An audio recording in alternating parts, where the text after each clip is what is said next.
Welcome to Radical Underdogs. We go racing on a shoestring budget. This time we look at the car I got from eBay and we fix the bits that are most obviously wrong with it. I'm not doing it on my own, I do need all the help I can get, and you'll notice that I do make easy stuff look hard, and most of the time I have to do it twice. The jobs we're about to show you are no exception. This is a bit of a look at the competition that we've got facing us when we get to the MX5 series.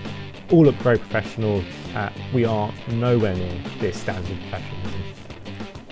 So this is the MX5 I've bought. It was £3,000 on eBay. There are a few things wrong with it, and first thing I have to do actually is something that I broke myself.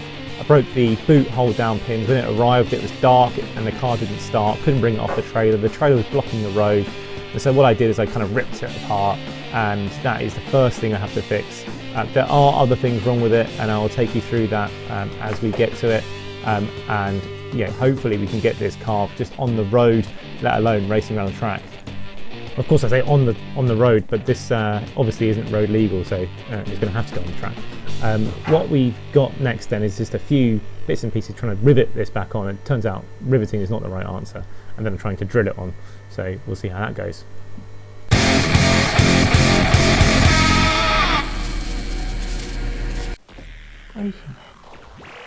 Is it just this is rubbish, or am I rubbish? That sounds about right. Oh. That seems to crack the bodywork from nothing else. Ah, come on. Really?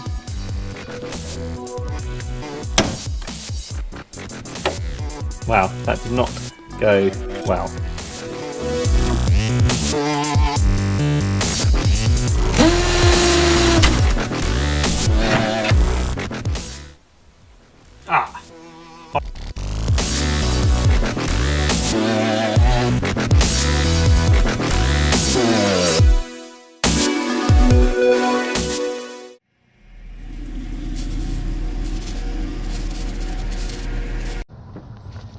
The replacement part here has teeth on it and the other one doesn't, so maybe I've got the wrong belt.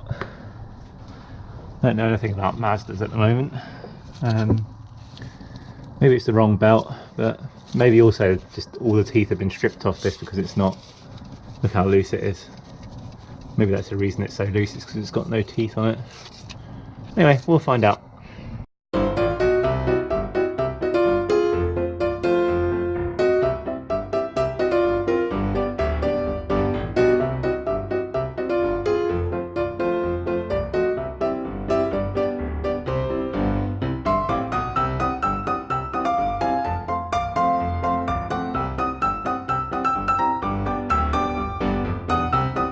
So the problem here is this.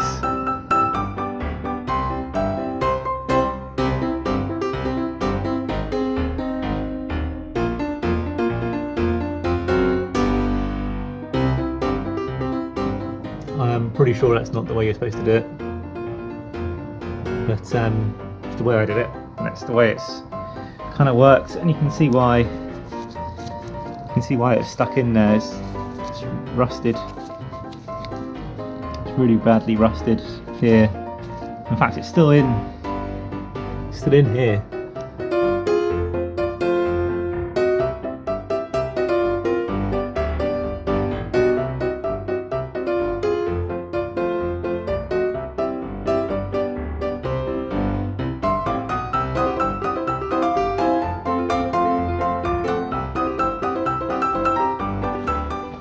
Could go and get a proper tool. No. They look better. They look like it's professional.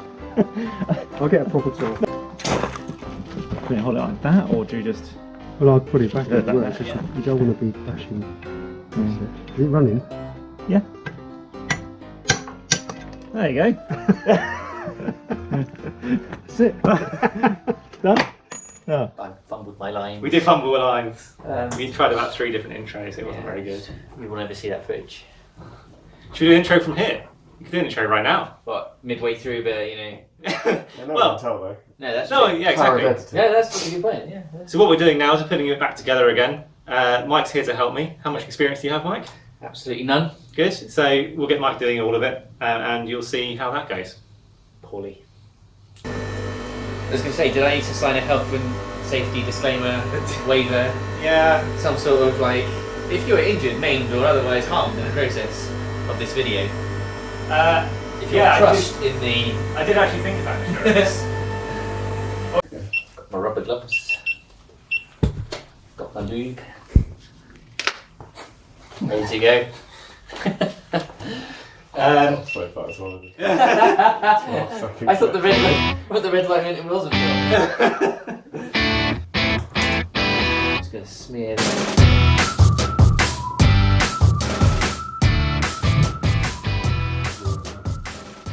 What rating are these videos? They should be PG. Okay. Don't want to alienate our audience. Don't do it then. Yeah. I did not expect the burst of air from the device in my face. Or from your air-powered device. Yeah. Sweet. So we're bolted and lubed at the bottom, Yeah. and we're in at the top, Yeah. and the bolt coming off of that is aligned with the U-shaped, whatever this is. Yeah, okay. So it needs to be, this is the belt that goes round it now. So, actually I think I'm not doing this. Yeah, you can hold the line. Back in line. So where does this go? So, well, one of it goes over the alternator. Okay. You just done. Oh right, okay. Any particular, I mean, No, it's, well, it would be a circular, it's just the way it's packed, it's because it's like that. oh, it's brand new, is it? Yeah. Excellent. Alright, so... Down. Right. On the thing. Mhm. And it somehow tells you how tight it is. Silence. So, it's called a cricket gauge.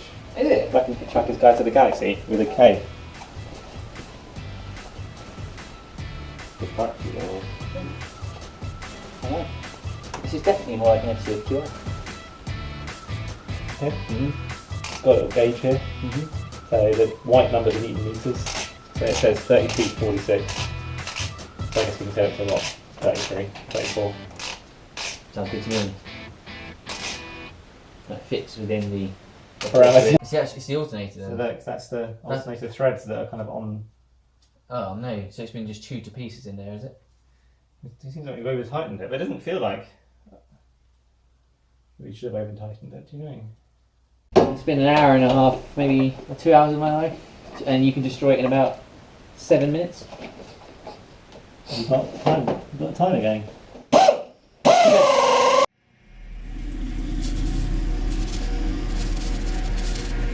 Welcome back to day 2. What we learned yesterday was that the problem with the alternator and it stripping the belt in the first place was probably something to do with the fact that the bolt was stripped on the top mount.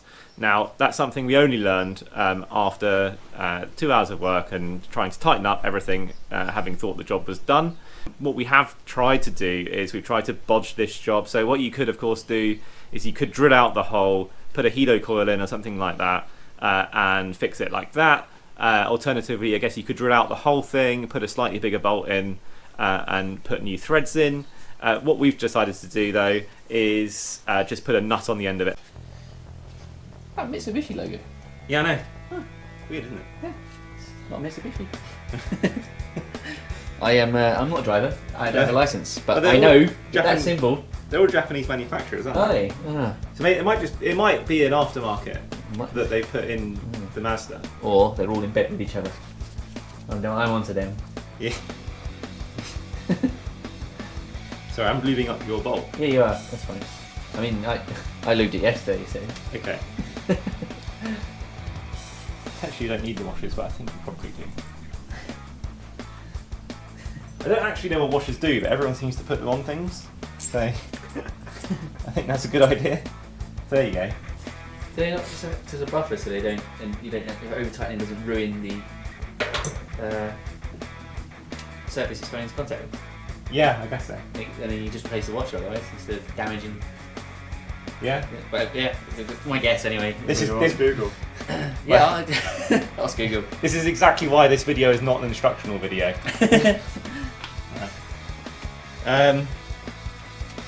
Why are you up here? What? What are you doing up here? We're tightening this belt. Oh right, yeah. You're the man with. Why are you taking your gloves off? This isn't done. Job done, mate.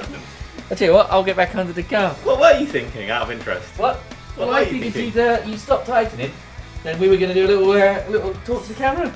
Oh, right, okay, Yeah. sorry. It's Maybe alright, that's back. something you want to say, like? No. I am a cricket master. Measurement. You can use your thumb and just press down on it, Mark 1 thumb. Or you can use this gauge that Mike's got.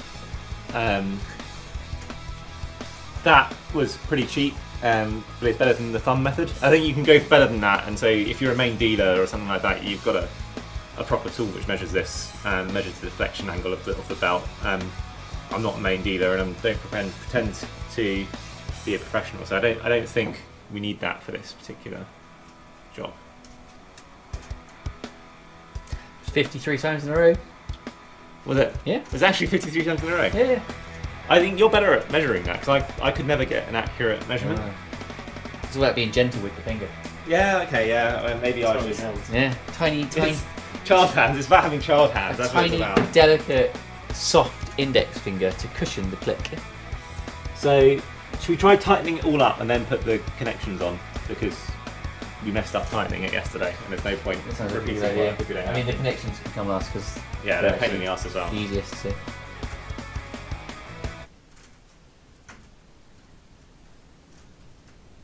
Yeah, I think we. So the reason the bolt's stripped is because I read the wrong section of the manual and gave Mike the wrong torque specs, which meant we stripped the bolt initially, and that's why we had to repeat the 2 hours of work we did yesterday. This is quite the reveal. Yeah. I feel better though that it wasn't down to my my amateur experience. Yeah, it's because I didn't read. Excellent. So what should it be, and what did you have? 19, And you had it at 35. It's quite an overshot. Yes.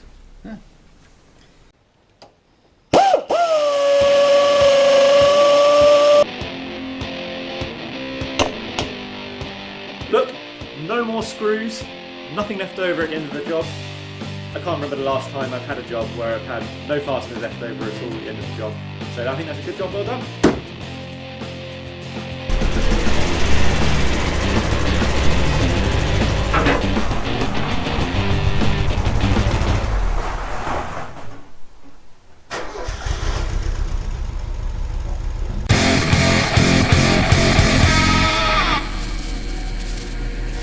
I was just like, we were doing a White Snake video. I was laying across the bonnet. I've only just put my top back on.